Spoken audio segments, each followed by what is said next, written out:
How to ഉണ്ടാക്കൽ കുത്തിത്തിരിപ്പ്. കുത്തിത്തിരിപ്പ് എങ്ങനെ ഉണ്ടാക്കാം കണ്ടോളി. ഹസ്ബൻഡിനെ എന്റെ കൺട്രോളിൽ കൊണ്ടുവരാനുള്ള തന്ത്രം. അമ്മായിയമ്മയെ കൊണ്ട് വീട്ടിലെ എല്ലാ ജോലികളും ചെയ്യിപ്പിക്കാനുള്ള ഐഡിയകൾ. ഹസ്ബൻഡ് ഫ്രണ്ട്സുമായി പുറത്തു പോകുന്നത് എങ്ങനെ തടയാം? ഹസ്ബൻഡിന്റെ വീട്ടിൽ ഒരു പ്രശ്നവുമില്ലാതെ എങ്ങനെ ജീവിക്കാം?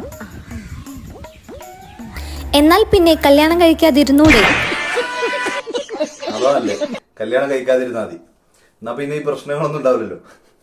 പണ്ടൊക്കെ ആണെങ്കിൽ ഒരു 10ാം ക്ലാസ് ഒക്കെ കഴിഞ്ഞാല് പെൺകുട്ടിയൊക്കെ ഇങ്ങനെ വീട്ടിൽ നിന്ന് ഇങ്ങനെ പറഞ്ഞു കൊടുക്കും, നാളെ മറ്റൊരുത്തന്റെ വീട്ടിലേക്ക് കയറി ചെല്ലേണ്ട പെണ്ണ, എന്തെങ്കിലുമൊക്കെ ഇപ്പൊ തന്നെ വെച്ചുണ്ടാക്കാനൊക്കെ പഠിച്ചോ.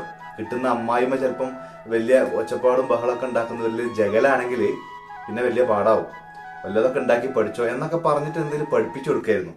ഇന്ന് കുട്ടികൾ തന്നെ സ്വയം കണ്ടുപിടിക്കുകയാണ് എങ്ങനെ അമ്മായിമാനെ വരച്ച വരെ നിർത്താം, എങ്ങനെ ഭർത്താവ് ഫ്രണ്ട്സിന്റെ കൂടെ ടൂർ പോകുന്നതും കറങ്ങുന്നതും തടയാം, എങ്ങനെ ഒരു പണി എടുക്കാതെ ജീവിക്കാം, എങ്ങനെ ഒരു പണി എടുക്കാതെ ഭർത്താവിന്റെ വീട്ടിൽ ജീവിക്കാം. അതല്ലാതെ ഭർത്താവ് ജോലി കഴിഞ്ഞ് വരുമ്പം ഭർത്താവിനെ എങ്ങനെ സന്തോഷിപ്പിക്കാം, അമ്മായിമാരെ എങ്ങനെ സന്തോഷിപ്പിക്കാം, കുടുംബത്തിൽ സന്തോഷ സമാധാനം എങ്ങനെ കൊണ്ടുവരാം, അതല്ല. എങ്ങനെ അമ്മായിമാരെ കൊണ്ട് പണിയെടുപ്പിക്കാം, എങ്ങനെ ഭർത്താവിന് ഹൗ ടു ഉണ്ടാക്കൽ കുത്തിത്തിരിപ്പ്. എങ്ങനെ കുത്തിത്തിരിപ്പ് ഉണ്ടാക്കാന്ന് ആരോട് ചോദിക്കാൻ പറ്റുന്നത് ഇല്ല. ഗൂഗിൾ ആകുമ്പോ ധൈര്യമായിട്ട് ചോദിക്കാറ്, തിരിച്ചിങ്ങോട്ട് ചീത്തയൊന്നും പറയില്ലല്ലോ. വല്ലാത്ത ജാതി തന്നെയാണോ.